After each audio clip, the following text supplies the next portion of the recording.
Hello and welcome. Welcome to our live show.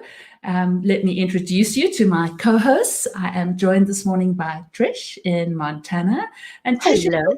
hello Trish, a healthy mindset life coach. And she can tell you more about that. But she does help busy entrepreneurs and even corporates just find a work-life balance. And then I am joined as well by Katalin in Portugal. And Katalin is a yoga instructor who not only supports ambitious women on the go to find balance, but how to support themselves and connect with themselves. And she has a host of tools that you can find on her website. And I'm Carol, and I love Hi, supporting. Carol. Hello, Trish. I also offer a support circle to hold you accountable in your marketing and your goal setting in my mastermind retreats.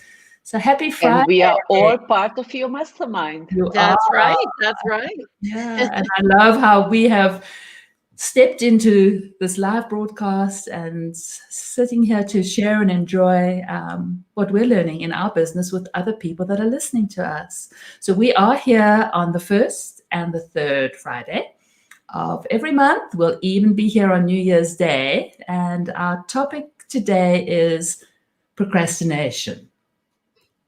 But before we get into procrastination, I just wanted to check in on a more personal level and ask you ladies, cooking in the kitchen, what does that look like with your significant other, Katalin? Well, in our case, it looks really simple because Alex is a chef. And even though I used to cook before every day for myself, now I just got served. So I am a lucky one. You Lucky girl. certainly are. That's wonderful. And Trish, how about you? What does sharing your kitchen with Joel look like? Well, we've talked about this before, I know, and I'm in Catalin's boat. I can cook, I do, but it's been the routine that Joel loves to cook, and so I am really fortunate. But it's intimidating when I do try to make dinner because I'll usually get shushed out of the kitchen. So, but yeah, we're lucky. We're lucky. You certainly We are. both very lucky ladies. I must say that cooking or sharing the kitchen with Rob, it can get interesting because he likes to follow a recipe book with the exact ingredients and the exact measurements. And that's not my style. That's no fun. It's like I'll put a little bit of this and a little bit of that and put it all together. And then he'll say to me, well, that tastes awesome. Can you make it again? And I'm like, I don't know what I did. You could Good cook question, very Carol. good with Alex. Good question. Yeah, lovely. So, procrastination, would you say that it's perfectionism or lack of knowledge? Maybe even lack of self-esteem sometimes when people think too much about what about the outcome or about what other people would think. Mm-hmm. Mm-hmm. But yeah, I don't know how you see it, Trish. I'm thinking expectation and Mhm. overwhelm, probably taking on more than we should because we're women and we want to do it all. Mhm. But I like what you said, Katalin. I think, I think motivation and we have to feel motivated, but we often feel overwhelmed. And that can paralyze us, right? I think so, yeah. And I think, sometimes if we break things down into smaller steps, does that make that more manageable so that the overwhelm of the entire project doesn't just stop us in our tracks? Yes, I'll say quickly. Yeah. I wrote down, Carol, you offered Katalin and I this, I think last week when we were kind of brainstorming the subject, but brain drop, you called it a brain drop or a brain dump. And I've been trying that in the morning because I definitely have the monkey mind in the morning. I can almost see everything floating over my head, the random to-do list. But dropping that onto a page with my coffee in the morning and then starting to prioritize ABC. And then you really you were sharing this, I think, Carol, you start to discard what isn't essential or at least put it off till later. Love that. Right. So, and then I'm sure there's a benefit as well, just in the handwriting everybody likes to write lists that finding that. Katalin, have you found breaking things down into more manageable chunks works for you, or is there a different approach that you like to take? Well, to be honest, I am not a real procrastinator, because I think that we all procrastinate sometimes, but that doesn't really mean that we are procrastinators, right? If you do this habitually in work, in relationship, in school, then there is a problem. But if you do it sometimes, I don't think it's a problem. However, I was a procrastinator of small things. So I have the rule, if something takes less than 2 minutes, I just do it, because I just shifted small things, but it was sitting in my neck, right? And it was done within 2 minutes. I agree with you, because I think we also, by holding on to stuff in our brain, we've got to remember it. We've got to put it then onto a to-do list. I thought of that even just before doing our podcast. We have a gate alarm that every time somebody comes in, and I thought to myself last night before going to sleep, turn that alarm off, and I didn't do it. But then when I thought of it this morning, I thought, do it, let it's done, and I'm not having it hovering, in the back of my mind. And yeah, so as you say, taking when you've got 2 minutes, getting something done. What do you feel about teamwork, kind of coming together, even if that be on a project at home, a project with family, or be it in your business? Does teamwork help you? I definitely think community and support. Oh, the mastermind. I'm sorry, Katalin, that was yours. No, it's yours. Okay. I was looking at this word. I apologize. I will answer the teamwork, but zygamic effect. I looked it up I was reading about it this morning, and it's a psychological phenomenon where we have an unfinished task in our head, and it's stuck. And I guess it's called the zygamic effect. Anyway, when it gets stuck in our head. So to your point of teamwork, maybe if we hold ourselves accountable to someone else, which is a big part of coaching, we hold each other accountable. Like when we go to the gym or we have a workout, if someone else shows up with us, we're more likely to get it done. Your mastermind, motivate, Carol. Right. We show up as a group, we hold each other accountable. So yes, I think teamwork is key. And I think even if you bring it in, into the home and into chores at home, I do have to share something rather amusing though. I've been procrastinating about wiping down my kitchen cupboards, and this is totally off the chat, but I use Murphy oil to wipe down my kitchen cupboards. Murphy oil. Yep. Well, I just can't get this task done. I had to laugh because I even put the Murphy oil on the counter. It's like, maybe if I've got the visual, I love that. I'll get it done. Katalin, you're familiar with this, right? The Murphy oil. It's anyway, it's really good. It smells good. But visualization, Carol, I think that's what you're getting at, because I do the same thing. If I forget to do the recycle, I put it right in the front door, so I have to step over it. So I think we can all do that as a way to not procrastinate. I mean, I love that idea of just putting it right in front of you, Yeah, and I think there are also tools, digital tools that we can use. Let's say we don't have to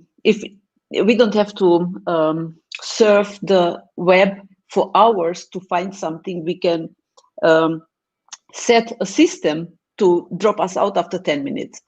But on the other hand, there are also tools that are made to bring us more time, like the snooze button. But I hate it because it doesn't give you more time. It just gives you the illusion. It just puts it off. That's a great metaphor for procrastination, the snooze button. I'm going to make that my phrase. I love it. That's my phrase for procrastination. So I know we'll come back to this topic of procrastination, but one of the other things we had wanted to share today was gift ideas for family, gifting, connecting over the holiday season, over Christmas. Trish, what is working for you, or what can you share with us that's you're going to be doing this year, or you could suggest for people to consider? Well, talking about teamwork and accountability, I love the three of us are obviously good friends, and talking about collaborating, we talked about this subject earlier, and it feels good to give, obviously, during this time of social unrest, pandemic, economic, fill in the blank. And we've all been talking about how we're thinking of people in our family and our friends who might need a little boost or a little support.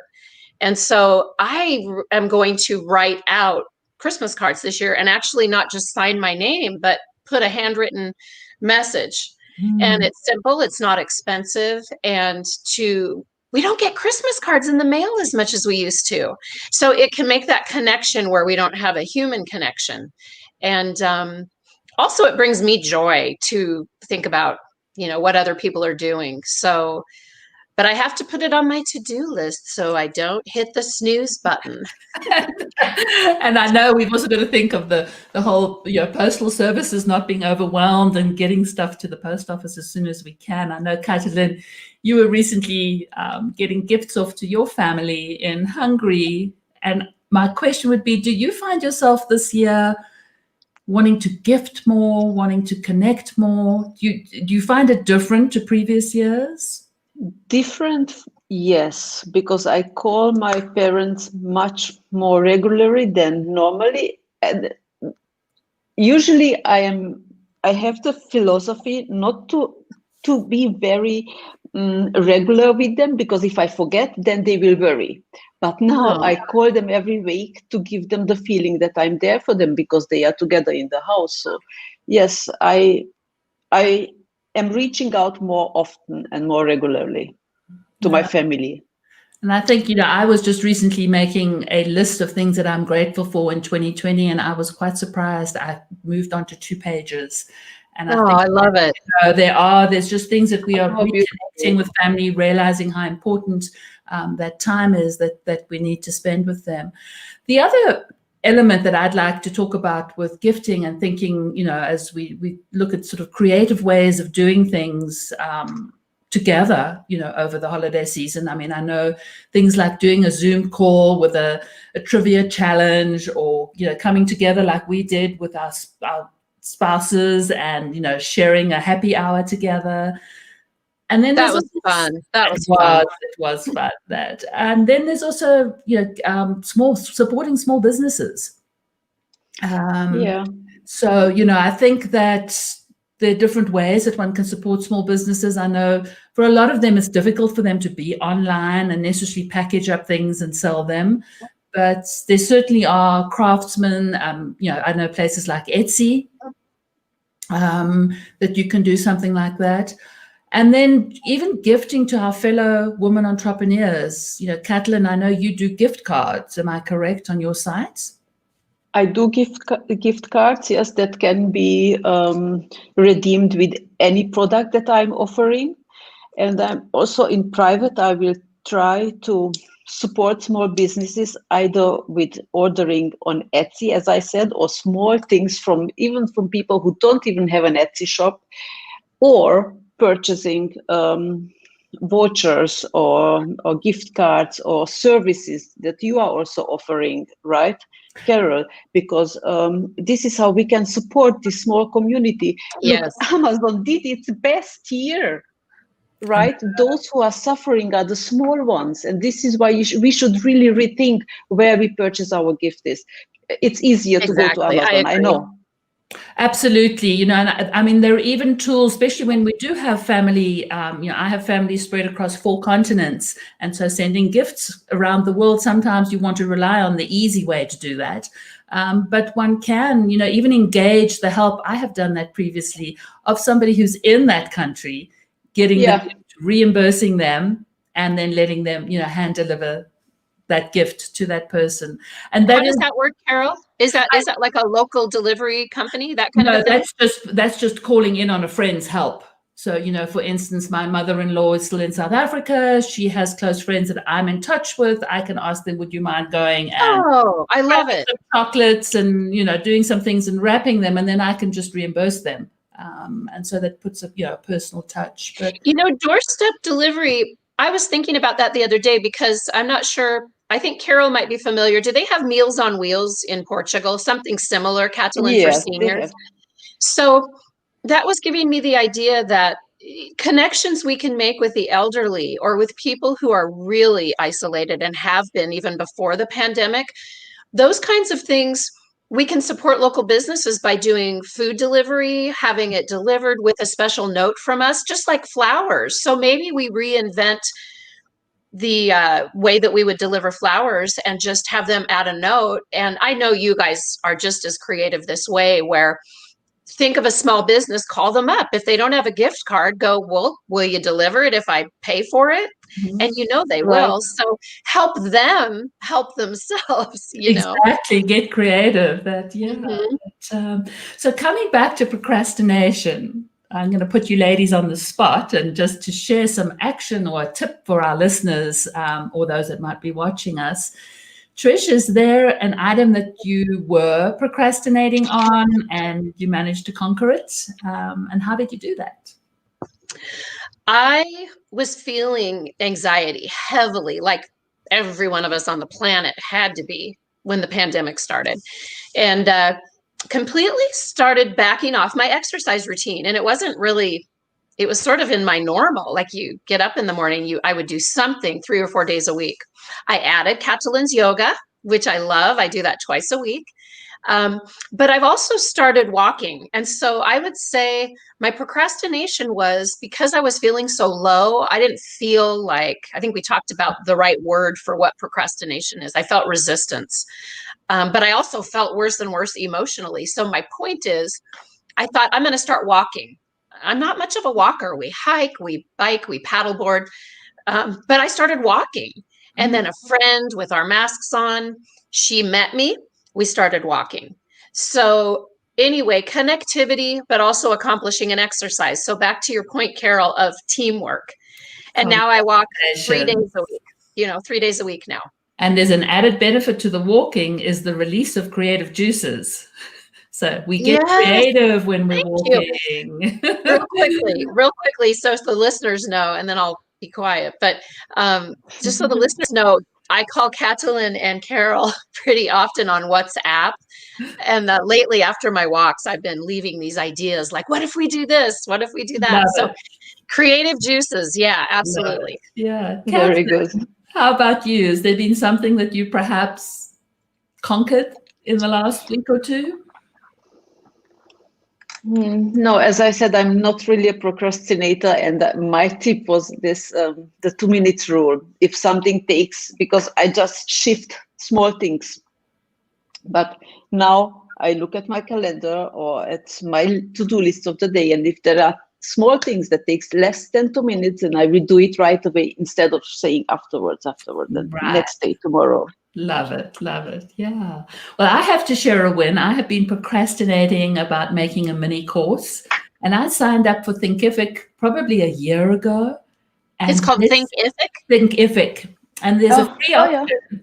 And I know it. I have to share, I decided yesterday I was going to dig into it, and they offer this most amazing free training to step you through releasing a free mini course.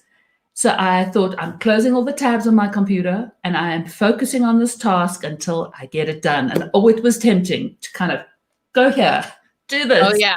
And I got it done. And I have to give a shout out to the way they stepped me, the way they stepped me through. I mean, it helped me, you set your goal, and I've written it down here. I will have X amount of enrollments in my mini course and they step you through creating your avatar, and then they step you through creating your mini free course and working it backwards. And I was like, this is, anyway, so procrastination. So you liked it and it worked. I liked it, it worked, and I can tick the box. Oh, Carol, that's great. Congratulations. Yeah, so that was done. So congrats. I'm going to check that out. Thinkific. I like that. Yeah, no, it's, we got to start somewhere. And I think, so that's coming back to, is it perfectionism or lack of knowledge? Maybe it's both, but starting is better than perfect. And lack of knowledge, absolutely, we can help each other conquer the lack of knowledge. I mean, there's so many ways that we can learn things, and we just don't have to be perfect. No, progress is always better than perfect. Absolutely. So, Katalin, your mindset, Katalin, tell me if this isn't accurate, because when Carol mentioned or when we decided on procrastination as our subject for today, which I think is an excellent one. It's a pain point for all of us. Katalin, your mindset seems to be, because you say I don't procrastinate much. I like that, because I think I'm realizing maybe you're right, that if we don't look at it as procrastination, but just prioritizing, and maybe not be so hard on ourselves, and just say, what do we give up? What do we delegate? And then what do we give a deadline to? So I like how, Katalin, I like how you said that. And yeah, deadlines. I think that's what we were talking about. Is it called the Parkinson's law of setting an artificial deadline to get you out of the box? And then, it's done, and you've got another whole week of free time. So, and the 2-minute rule, I like that. That's a good one. Ladies, I think we've shared some wonderful tools and ideas. Our people that our time is over. It's never over. We could talk and you could listen to us for an hour, but if you do want to connect with any of us, you will find us on LinkedIn. So we'd love to hear from you. We'd love to hear your thoughts on procrastination. And then we're excited. 2021, we're going to be having some guests on our show. So bringing more value and just some more information to the topic. Setting goals 2021, we're claiming it. It's going to be a good year for all of us in business. Well, I hope that you all go and have a wonderful Friday and a relaxing weekend. No work on the weekend. So we'll try not to. Just a tiny. We'll be back on the 3rd Friday, back live. Or else if you miss this episode, you can always listen to our podcast. It is Connect, Inspire, Create. And you'll find it on all your favorite platforms. So thanks, ladies, for joining me. Thank you, guys. Great to see you again and again. Ciao. Ciao, ciao. Bye.